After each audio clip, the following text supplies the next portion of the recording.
Oh, jeez. Hey everybody, it's Adam again and welcome back to my garage. You may have seen just a couple of episodes ago that we went ahead and upgraded the rear brake calipers on my BMW E21 to an E30 newer model brake caliper in the back and implemented some EBC Yellow Stuff brake pads, both on the back and on the front. Well, when we went to do the test drive and bleed the brakes, I noticed the pedal was still soft after multiple attempts to bleed the brakes, and one of the brake bleeders broke off on the driver's side. So passenger side, we got a little drag there. Lucky you, I'm going to do a video on how to install the Volvo 4-pot calipers with some new calipers that I just picked up from O'Reilly. Come along for the ride.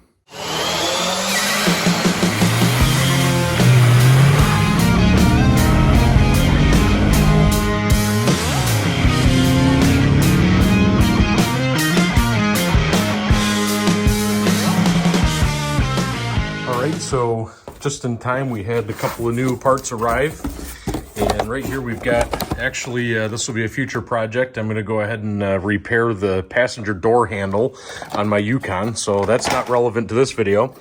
But down in here we've got the Volvo 4-pot calipers, and these are reman actually from the Brake Best brand. But these things look brand new. They've got new seals and looks like new pistons and everything in there, and the new brake bleeder screws on there. And I went ahead and got both the passenger side and the driver's side. Let's talk a little bit about what we do to this part. You'll see it when I pull the old calipers off. But basically, we have got to put a slot on these brake mounting holes to bring our brake caliper closer to the center of the brake rotor on the front of the BMW here. Also, if you have a later model E21 from 1980 on up, it did not come with the vented front rotor, so you've got to put on some early E21 vented front rotors. And basically, once you do that and slot these calipers, you have E21 4-pot caliper front brake setup.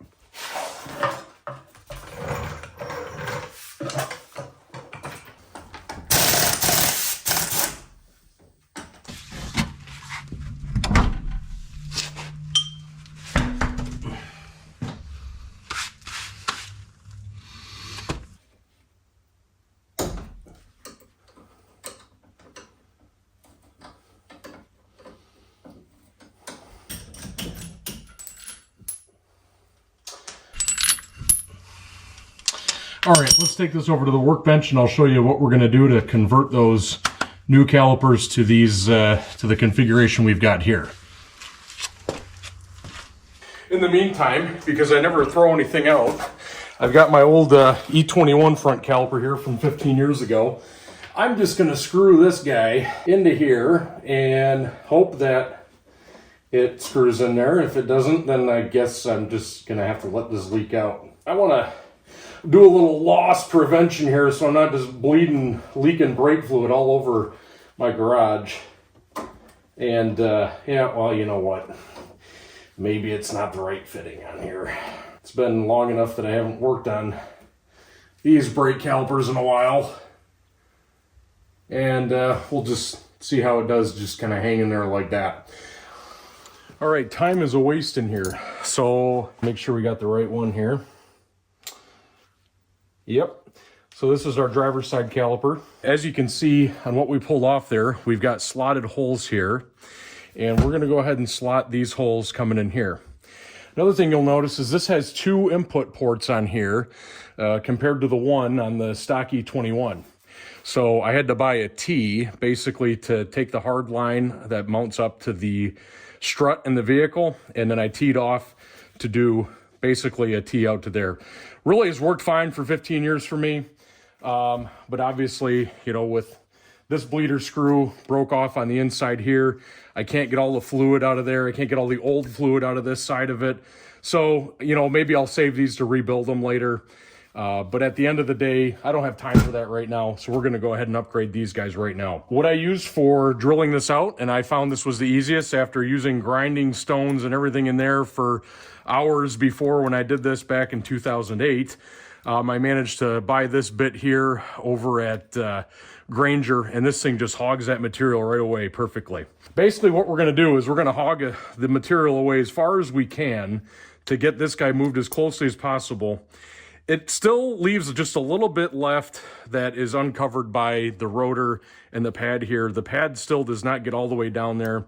You could try to take this down further, but then as you saw when I pulled this off, it's hard to get a bit on there. So really what we're gonna do is we're gonna grind this down basically to the point of where it ends at this machine surface here. That's about where this guy ended when we machined this down the last time. And we'll do a test fit, and if we gotta come back and grind more, we'll come back and grind more, but that's where we're gonna start with it. Let's get to grinding here.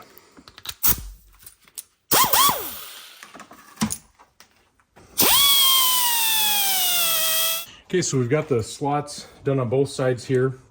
One thing I could do, and when I can measure something, I always will double check what I've got. But basically on the old caliper here, we're gonna go ahead and measure the slots on this. And let's see, whoop, she turned off on me. But a little trick here. So just about 18 millimeters there, that's what we've got with the old slot. And with our new slot, let's see kind of how we ended up here.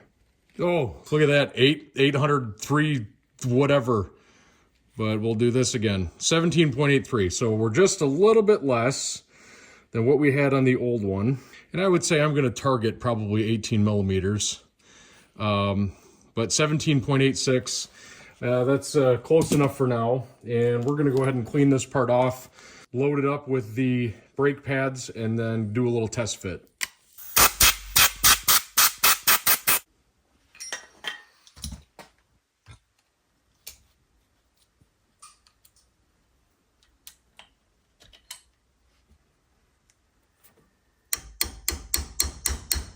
Yeah, I think we might be in trouble here because these guys are pretty well knocked in there. So I may have to make up some new lines on this. I really hoped I wouldn't have to do that, but it looks kind of like we're not going to get some cooperation here. Wait a minute. No, yeah, that's pretty well hosed there, I think. Well, hopefully we can get these guys off of here. Okay, number one. And this guy looks a little marred up too. Hopefully we get lucky here and she comes off. Oh boy. I don't like the looks of that. Oh yeah, come on baby. All right. So we were able to salvage this brass piece. That's a good thing.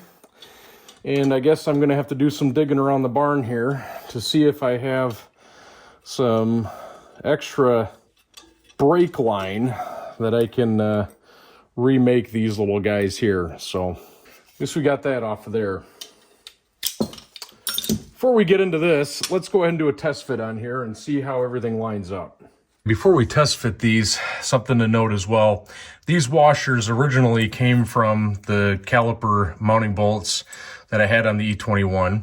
They just happened to measure the right thickness to basically backspace this just a little bit inwards towards the engine in order to get the caliper lined up just perfectly between the disc here.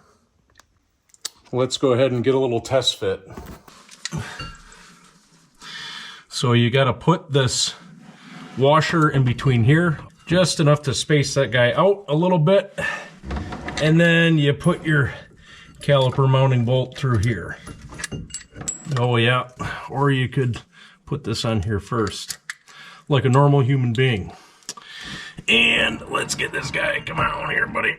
All these memories are flooding back. 15 years ago, geez, maybe even longer than that.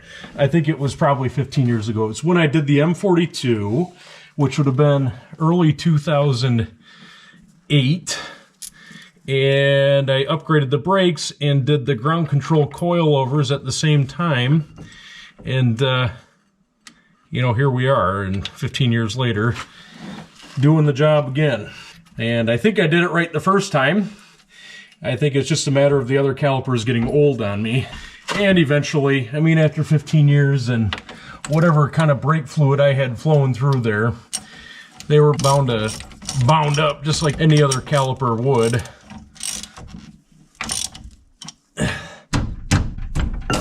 Oh, jeez. Well, there goes my method for keeping the brake fluid from draining all over the place. So, taking a closer look at this, I do have just a little bit of overhang here on the pad, which based off of the witness mark from when I had these on here just a little bit, it's about in the same spot. So something you got to be careful of when you end up putting this up in here is you can't get a socket in here if you put that too close. And I think we're just about where we're going to end up there. It looks like on the inside here, we don't have any touching on the knuckle, so that's a good thing.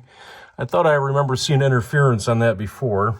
So we might try to grind this one down just a little bit more and see if we can move her back in there just a little bit.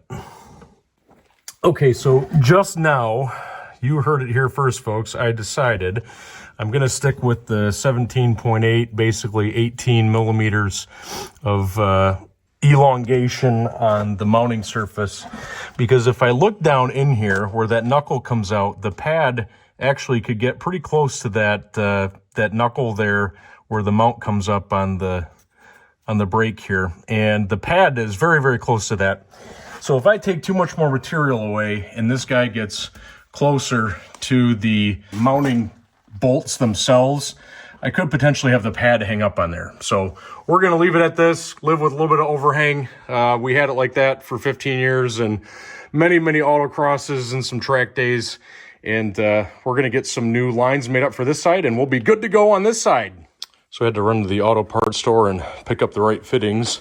As you can see on my old caliper here, these fittings were seized up down inside the caliper and I cut off the top here.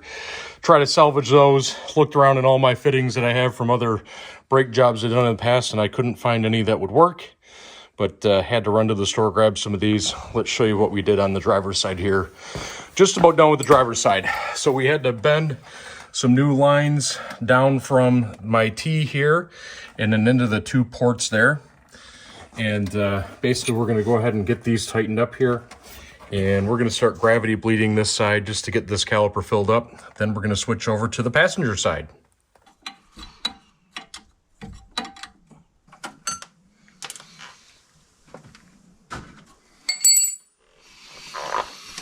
All right, let's open up these bleeders. Okay, so we got everything tightened up on this side. Got this outside bleeder opened up here to get some gravity bleed going while we go work on the passenger side. On the home stretch, we got some bleedage out here. Actually coming out real nice and steady, no bubbles. So we're gonna lock this one up and then open up the next one on the inside.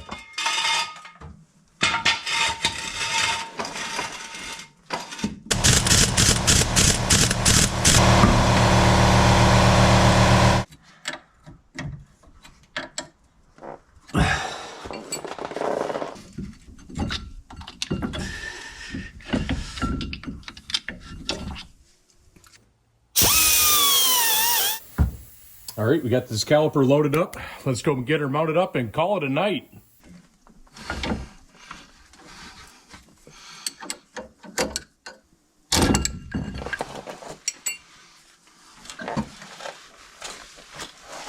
Well, we've got a big problem here. So I got both of the boxes from these brake calipers, and one box is the left side and the other side is the right side.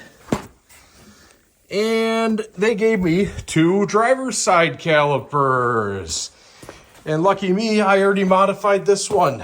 So I'm gonna see if we can get creative with the bleeder on this. And how I know it's the wrong side is the top bleeder is on the bottom on the passenger side. I need patience. So here we are. I am not going to be able to get a new caliper in time because I don't think they're carried in stock anywhere around here. I had to order these off of the website from the auto parts store.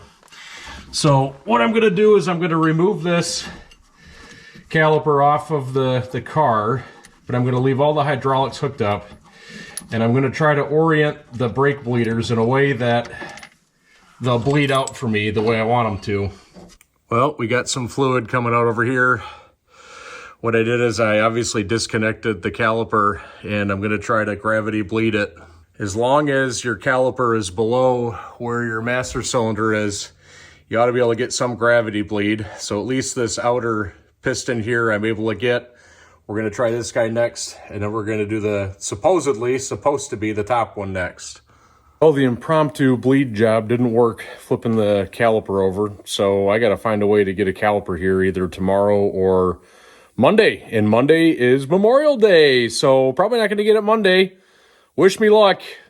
So it's about 12:30 at night here, and rather than give up, which I should have done a long time ago, I decided I'm going to start tearing down the old caliper that was draggy. So the draggy caliper, after I did the pad swap on there, was on the passenger side. All the bleeder screws are free on this one, which is good. As I was taking this apart, I did find some rust. I already wiped some of the rust off of this one. I got the other piston over here as well. So it had some moisture up inside there. And I'm going to go ahead and clean these up here, get the other pistons out on the other side, clean those up. And I actually had some old seals laying around for the same caliper here. We're going to attempt to rebuild this and put this one back on the passenger side. See, so you can see there was some moisture up inside this caliper. And, sometimes you get a little bit of this on the outside here where the caliper comes out, extends out, gets water in there. But I had rebuilt this caliper back in 2021 before the previous track day, and that's why I had some of these seals laying around. And I think I just had moisture in the fluid, and it ended up really rusting the inside of this guy, and that's why she was draggy. But I do believe if I can get this rust off of here, and the wire wheel works out pretty good for doing that, we'll probably be able to salvage this guy at least temporarily, get another track day out of this caliper. Right on the toes. Ouch. Also found extra O-rings in my rebuild set. Go figure. So we're going to go ahead and replace these guys while we're at it in there. All right, this caliper is ready to go on. New seals, new O-rings, all cleaned up, and we'll try to bleed these brakes tonight.